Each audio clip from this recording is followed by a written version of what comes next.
Bonsoir mesdames et messieurs, bienvenue à ce rendez-vous de l'actualité et merci de vous informer sur la télévision de la famille.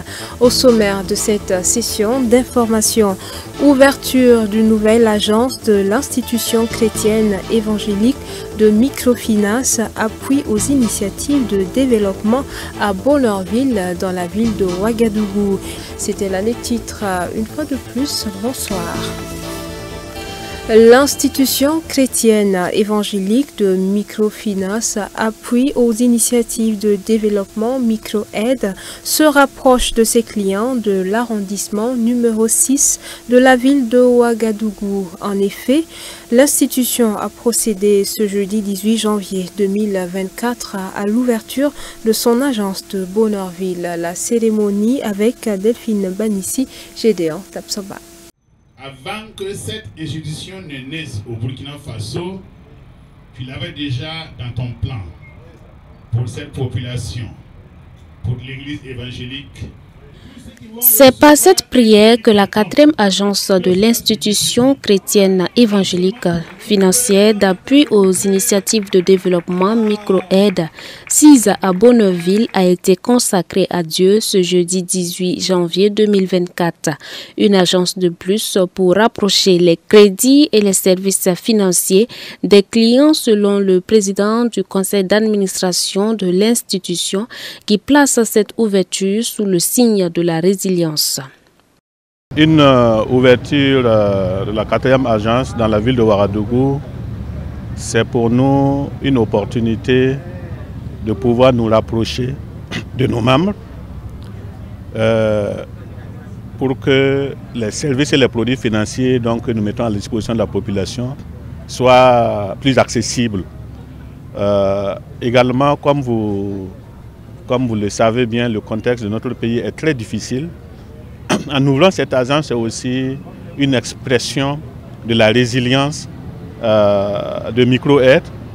Il y en a qui sont au front, mais nous voulons aussi exprimer cette résilience en nous battant pour que des produits et services financiers puissent accessibles, puissent être aussi disponibles pour pouvoir soutenir l'activité économique du Burkina Faso.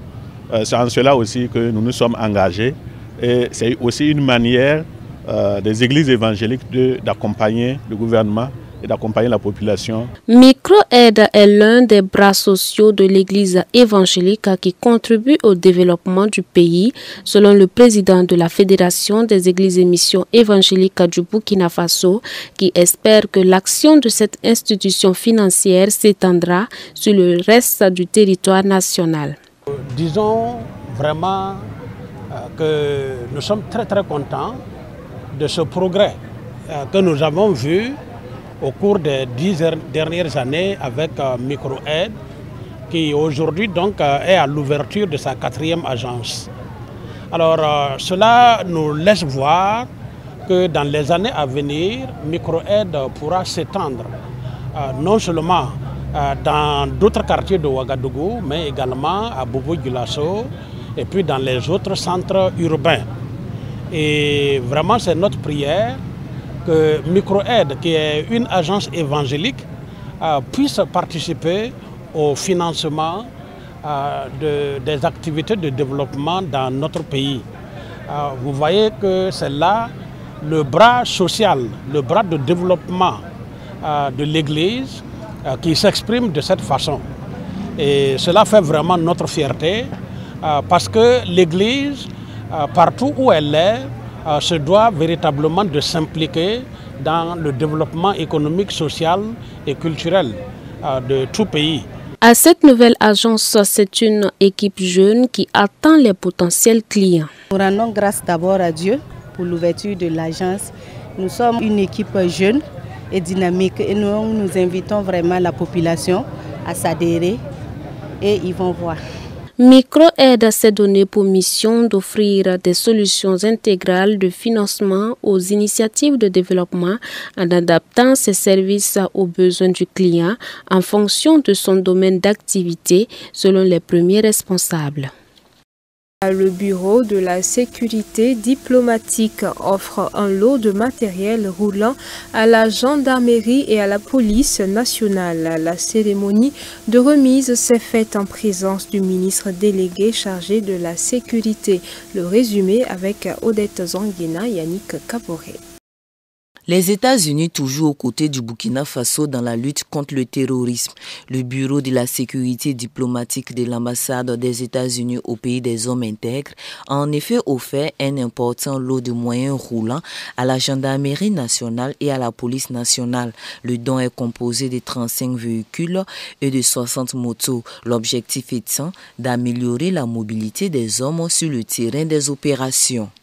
Depuis 2028, notre programme d'assistance à la lutte contre le terrorisme a octroyé plus de 36 milliards de francs CFA en équipement et formation dans le cadre de la lutte contre le terrorisme au Burkina Faso. En dépit des dispositions de loi des États-Unis qui ne permettent pas à notre gouvernement de voir dans les circonstances actuelles dans toute la latitude de porter notre assistance, notre appui à la lutte contre le terrorisme au Burkina Faso n'est pas cessé d'augmenter.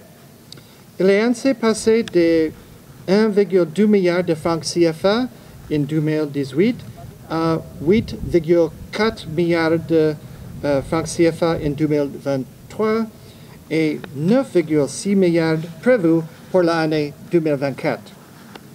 En plus de ces dons, nous allons soutenir la lutte du Burkina Faso contre le terrorisme à travers des formations, la fourniture d'armes, des équipements de protection et de matériel médical en 2024. Le ministre délégué chargé de la sécurité a remercié le gouvernement américain pour ce geste salvateur combien important dont l'impact sera cuisant dans la reconquête de l'ensemble du territoire.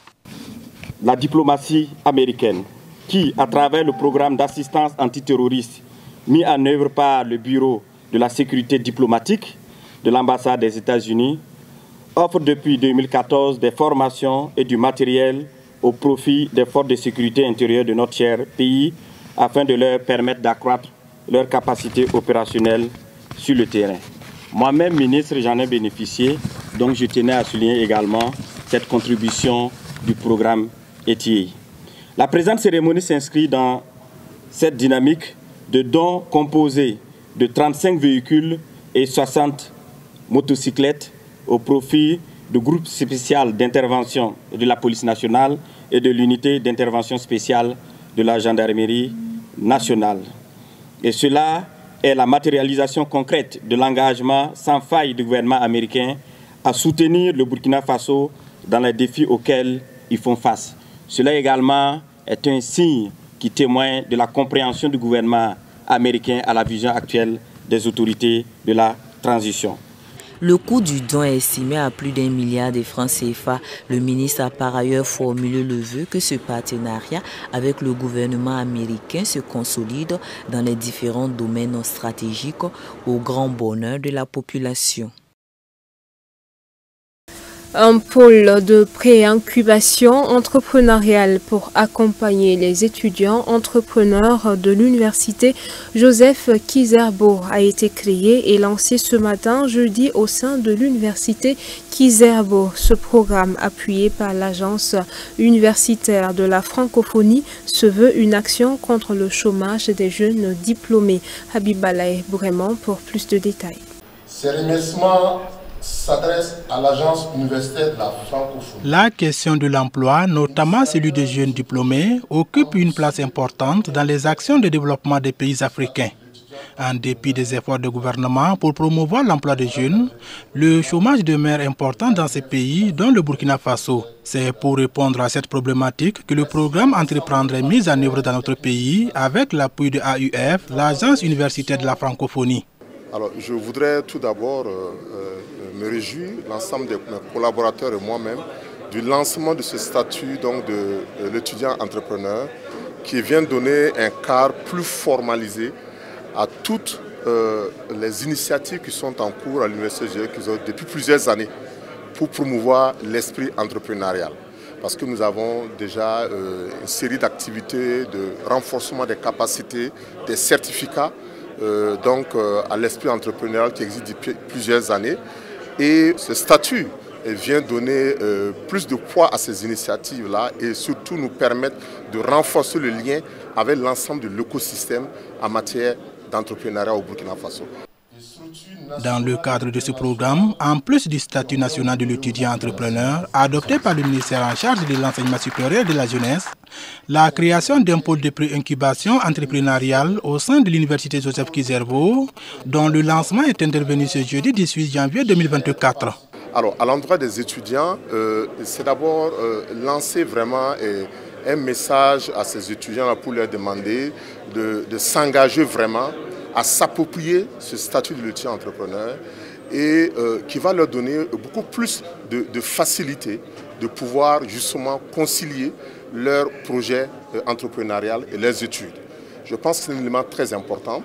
Et évidemment, nous avons un ensemble d'acteurs, des enseignants qui ont été formés aussi dans cet accompagnement, des acteurs du monde donc, du secteur privé, d'autres ministères, le ministère donc, en charge de la jeunesse et de l'emploi.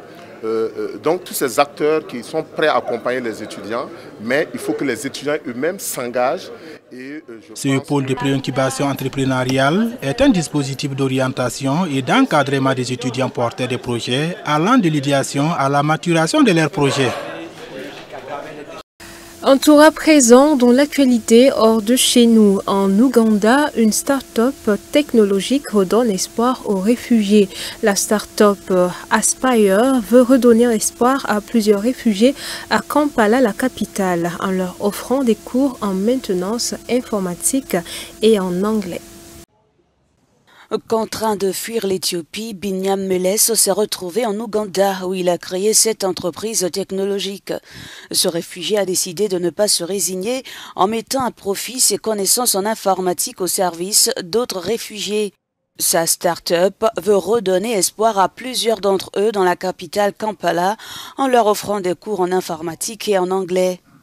Binyam est aujourd'hui totalement indépendant et heureux. Je suis ici depuis 3 ans. Ce fut l'une des expériences les plus difficiles et les plus enrichissantes de ma vie. À mon arrivée, il était très difficile de trouver du travail et avoir un revenu stable et m'intégrer dans la société. Mais au fil du temps, j'ai réalisé que la meilleure façon de s'affirmer ici, c'est par l'entrepreneuriat. Massajid Adam Omer est soudanaise. Avant de trouver refuge en Ouganda, elle vivait de son art, le tatouage temporaire encore appelé henné. Grâce à cette entreprise, elle peut désormais s'exprimer en anglais, celle qui ne parlait que l'arabe il y a quelques années. Je propose des services autour du mariage. Après avoir suivi le programme d'économie numérique, j'ai acquis beaucoup de compétences. Par exemple, comment partager ma localisation. J'utilise les plateformes des réseaux sociaux comme TikTok et WhatsApp Business. Waya Salesio Elias est arrivé du Soudan du Sud. Il espère rejoindre une université en Ouganda afin de poursuivre ses études. À l'heure actuelle, je peux passer par la publicité. Si je dois suivre des cours sur les nouvelles technologies dans des universités comme Kanyabogo, cette entreprise a été vraiment bénéfique pour moi. 250 réfugiés venant de différents pays prennent part aux formations de la start-up technologique Aspire. Binyam Meles bénéficie également du soutien d'ONG internationales et de partenaires locaux. Il m'a parlé de son parcours et je me suis rendu compte que sa formation en technologie était en mesure de combler certaines lacunes que je voyais dans les communautés de réfugiés. J'ai pu l'aider à concrétiser ses idées, il a pu les réaliser. L'Ouganda est le plus grand pays d'accueil de réfugiés sur le continent. Environ 1 500 000 réfugiés y vivent. Si la majorité se trouve dans les régions du Nil et de l'Ouest, des milliers d'autres vivent dans la capitale. Pour faciliter leur intégration, Binyam Meles a conçu un site internet qui met à disposition des informations en 5 langues. Réunis tous à l'occasion du Forum économique mondial à Davos 2024, les États-Unis ont partagé leur projet d'investissement pour l'agriculture africaine. Et ceci alors que la demande mondiale de nourriture va augmenter de plus de 50% d'ici à 2050. Le secrétaire d'État américain Antony Blinken a réitéré mardi à Davos l'engagement de son pays à investir dans l'agriculture afin de stimuler la productivité en développant des variétés de plantes diversifiées et résilientes au climat, tout en favorisant la santé des sols. En collaboration avec l'Union africaine et l'Organisation des Nations Unies pour l'alimentation et l'agriculture, nous avons lancé une nouvelle initiative, Vision pour des cultures et des sols adaptés. La VACS fait partie de l'initiative Feed the Future de l'USAID. Il s'agit d'une réponse globale du gouvernement américain à l'insécurité alimentaire dans le monde et l'approche que nous avons adoptée est très rapide. Et tout se résume à ceci. Deux choses très fondamentales. Premièrement, l'investissement au-dessus de la surface cultivable, qui consiste à identifier les cultures africaines les plus nutritives et les plus résilientes au changement climatique, en améliorant ces variétés et en les livrant au monde entier. En même temps, les investissements en dessous de la surface, où nous cartographions, conservons et construisons des sols sains. Si vous faites les choses correctement avec de bonnes semences, vous obtenez un bon sol et votre base agricole pour l'avenir. La demande mondiale de nourriture va augmenter de plus de 50% d'ici 2050. La neige et les pluies verglaçantes paralysent l'Europe. Une grande partie de l'Europe est paralysée par ces chutes de neige et de nombreux vols et trains ont été annulés ou retardés. Au Danemark, les fortes chutes de neige et les vents violents ont transformé les routes en véritables patinoires. Plusieurs accidents ont paralysé la circulation pendant des heures dans tout le pays. Le trafic ferroviaire a été réduit. Les autorités conseillent aux habitants de rester chez eux, de reporter les rendez-vous et de privilégier le télétravail. La neige a également causé d'importants dégâts dans le sud de la Norvège. Une série d'accidents ont entraîné la fermeture de plusieurs axes routiers. Dans la capitale, les transports en commun ont été annulés et le trafic ferroviaire retardé. L'aéroport d'Oslo a dû lui fermer ses portes. En France, 4 départements en Lorraine ont été placés en vigilance orange en raison de la neige et de la pluie verglaçante. De nombreux accidents ont été signalés et les transports publics ont été perturbés. Une alerte orange a également été émise ce mardi en Île-de-France. Des restrictions routières ont été mises en place. En Allemagne, la météo a provoqué l'annulation de 700 vols à Francfort et près de 250 autres depuis Munich. Sur les routes, les accidents se multiplient et créent le chaos dans certaines villes. Une grande partie du sud du pays est en alerte rouge. La province du Luxembourg belge est elle aussi en alerte rouge en raison de la pluie verglaçante, une situation qui handicape le trafic routier, notamment les camions, et qui n'avait pas été observée depuis 2017. Et voilà, mesdames et messieurs, qui referme cette session d'information. Merci de votre constante fidélité. Excellente suite au programme sur la télévision de la famille.